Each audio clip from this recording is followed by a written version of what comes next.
Hello, Assalamu alaikum. I welcome to all of you on our YouTube channel पढ़ाकू. So we are going to discuss about world geography. So जो है वो GK का आज जो है हमारा पार्ट 2 होने जा रहा है. पहले पार्ट में जो है वो हमने वर्ल्ड जियोग्राफी का जो पहला पार्ट किया था उसमें जो है हमने डिफरेंट कॉन्टिनेंट्स के बारे में पढ़ा था. 4 कॉन्टिनेंट्स ऑलरेडी हम डिस्कस कर चुके हैं.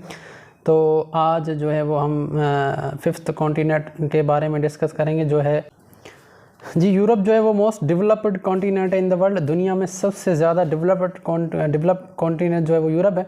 यूरोप जो है लैंड मास के हिसाब से ऑल ओवर कॉन्टिनेंट्स में 6 नंबर पर आता है. और अगर हम यूरोप का लैंड मास देखेंगे तो 6.8% of total land mass of the world.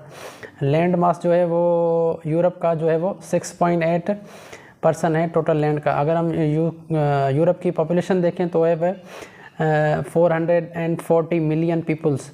अगर हम टोटल पॉपुलेशन की बात करें तो ये जो है वो 9.78 of the total population of the world. ठीक है जी. अगर हम यूरोप की कंट्रीज़ देखें तो वो है 44 कंट्रीज़. उनमें से जो है वो 14 लैंड लॉक कंट्रीज़ हैं. कि जो है वो पॉपुलेशन डेंसिटी देखें कि 1 किलोमीटर के अंदर कितने लोग रहते हैं तो 34 पीपल्स जो है वो 1 किलोमीटर के अंदर रहते हैं. उसके बाद 6 नंबर पर आता है जो है वो हमारा ऑस्ट्रेलिया. ऑस्ट्रेलिया जो है वो पॉपुलेशन के हिसाब से भी एरिया के हिसाब से भी वर्ल्ड स्मॉलेस्ट कॉन्टिनेंट है. सबसे छोटा है. एरिया में भी सबसे कम है और पॉपुलेशन में भी सबसे कम है. पॉपुलेशन तो अंटार्कटिका में भी जो है वो कम है. तो क्योंकि वहाँ पे जो है परमानेंट पॉपुलेशन नहीं है तो उसके लिए उसकी पॉपुलेशन काउंट नहीं की जाती. पॉपुलेशन सिर्फ उसकी काउंट की जाती है जहाँ पे लोग जो है वो परमानेंट रहें. तो ऑस्ट्रेलिया जो है वर्ल्ड स्मॉलेस्ट है बाय पॉपुलेशन भी बाय एरिया भी. अगर ऑस्ट्रेलिया को दूसरा ओशियाना भी कहा जाता है. ऑस्ट्रेलिया का अगर लैंड मास देखेंगे तो 5.9% of total land of the world. ठीक है जी. ये ऑस्ट्रेलिया जो है वो मुख्तलिफ ऑस्ट्रेलिया को आइलैंड्स जो है ना वो बहुत ज़्यादा है. ऑस्ट्रेलिया के अंदर 10,000 से भी ज़्यादा जो है वो आइलैंड्स है. आइलैंड को मिला के जो है वो एक कॉन्टिनेंट्स जो है वो कहा जाता है. तो ऑस्ट्रेलिया की अगर हम पॉपुलेशन देखें तो वो है 37 मिलियन पीपल्स. ऑस्ट्रेलिया की लोकेशन हम देखें तो ऑस्ट्रेलिया है कहाँ पे. ऑस्ट्रेलिया जो है वो साउथ पैसिफिक और सेंट्रल पैसिफिक के बीच में आता है. और अगर हम पॉपुलेशन देखें, पॉपुलेशन डेंसिटी देखें ऑस्ट्रेलिया की तो जो है वो 5 पीपल्स जो है वो एक ही स्क्वायर किलोमीटर के अंदर रहते हैं. सिर्फ 5 लोग रहते हैं जो है वो एक स्क्वायर किलोमीटर में. अगर हम 5 लोग एक स्क्वायर किलोमीटर में बिठाएंगे तो ऑस्ट्रेलिया की जो है वो पूरी लैंड कवर हो जाएगी. ऑस्ट्रेलिया का लैंड मास इतना है जितना कि हमारे जो है वो प्रोविंस बलूचिस्तान का है. बलूचिस्तान का जो है वो 4 पीपल्स है पर एरिया और इसका जो है वो 5 पीपल्स. अगर हम ऑस्ट्रेलिया की जो है वो पॉपुलेशन जो है की बात करें तो 0.54% जो है वो of total population of the world.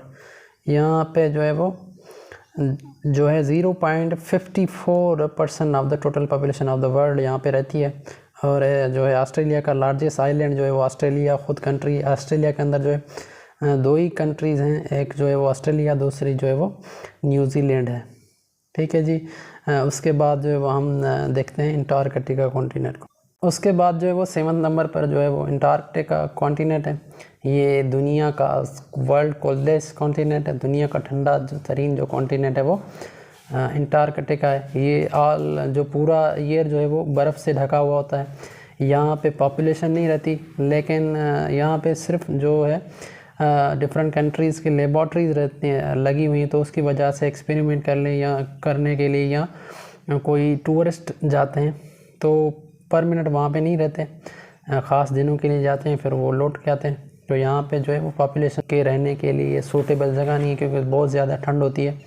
तो यहाँ पे रहना जो है वो लाइफ का जो है वो इतना ज़्यादा जो है वो पॉसिबल नहीं है. तो दुनिया का अंटार्कटिका जो है वर्ल्ड कोल्डेस्ट प्लेस है. कोल्डेस्ट तरीन कॉन्टिनेंट है. आइस कवर्ड कॉन्टिनेंट है. ये जो है अगर हम लैंड एरिया के हिसाब से बात करें तो ये 5th नंबर पर आता है. इसका लैंड मास जो है 9.2% of total land of the world. अगर हम पॉपुलेशन इसकी देखें तो 0.005 मिलियन पीपल्स है.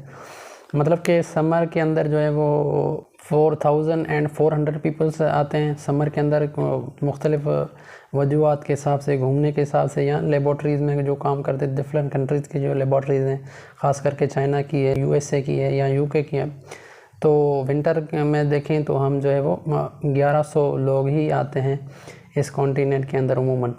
तो ये जो है अंटार्कटिका जो है वो दुनिया की वो वर्ल्ड कोल्डेस्ट प्लेस भी है, वर्ल्ड विंडीएस्ट प्लेस भी है। यहाँ पे जो है वो हवा बहुत ज़्यादा होती है। उसके बाद वर्ल्ड हाईएस्ट प्लेस भी है, दुनिया के हाईएस्ट टर्निंग पॉइंट जो है वो अंटार्कटिका है। अगर हम अंटार्कटिका की लोकेशन देखें तो ये साउदर्न ओशियन में पाया जाता है। साउदर्न ओशियन जो है वो हम किसको कहते हैं, आर्कटिक ओशियन जो है उसको हम साउदर्न ओशियन कहते हैं। ये जो है वो कोल्डेस्ट कोंडा जो है वो ओशियन भी कहलाता है, ठंडा तरीन। ये भी पूरा साल आइस कवर्ड जो है वो ओशियन है। उसके बाद हम देखेंगे ओशियंस जो कि 71% ऑफ द वर्ल्ड कवर करते हैं। उनमें सबसे बड़ा जो है वो पहले नंबर पर है पैसिफिक ओशियन, दूसरे नंबर पर जो अटलांटिक ओशियन है, तीसरे नंबर पर जो है वो इंडियन ओशन है, चौथे नंबर पर जो है वो अंटार्कटिक ओशियन है, और 5वें नंबर पर जो है साउदर्न या आर्कटिक ओशियन है। ठीक है जी। दुनिया का सबसे बड़ा जो है वो पैसिफिक है, दूसरे नंबर पर अटलांटिक ओशन आता है, तीसरे नंबर पर इंडियन ओशन आता है। ये अमूमन सवाल आता है कि दूसरे नंबर पर कौन सा ओशन है, पहले नंबर पर कौन सा है, दुनिया का सबसे बड़ा ओशन कौन सा है, या सबसे छोटा ओशन कौन सा है, या जो है वो आइस कवर्ड ओशन कौन सा है, जो है वो सारा ईयर जिसमें जो बर्फ़ ज़्यादा होती है वो कौन सा कॉन्टिनेंट जो ओशन है। उसके बाद जो ओशियन में से क्वेश्चन आता है तो ओशियन की जो है वो डीपेस्ट पॉइंट कौन सी है, ये भी अहम सवाल है। इसके बारे में मैं आपको बताता हूँ। अगर हम इन ओशियन की डीपेस्ट पॉइंट देखें तो पैसिफिक जो है वो पैसिफिक ओशियन की डीपेस्ट पॉइंट है मरीना ट्रेंच। ये मल्टीपल काफ़ी टेस्ट के अंदर ये जो है सवाल रिपीट हुआ है, बहुत सारी टेस्ट में ये जो सवाल पूछा गया है। उसके बाद ये भी सवाल काफ़ी टेस्ट में पूछा गया कि अटलांटिक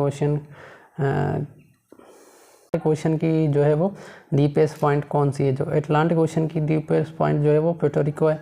और उसके बाद इंडियन ओशन, ये भी मोस्ट इम्पोर्टेंट क्वेश्चन है कि इंडियन ओशन की जो है वो डीपेस्ट पॉइंट कौन सी है। तो इंडियन ओशन की जो है वो डीपेस्ट पॉइंट जावा ट्रेंच है। ठीक है जी, थैंक यू फॉर वाचिंग।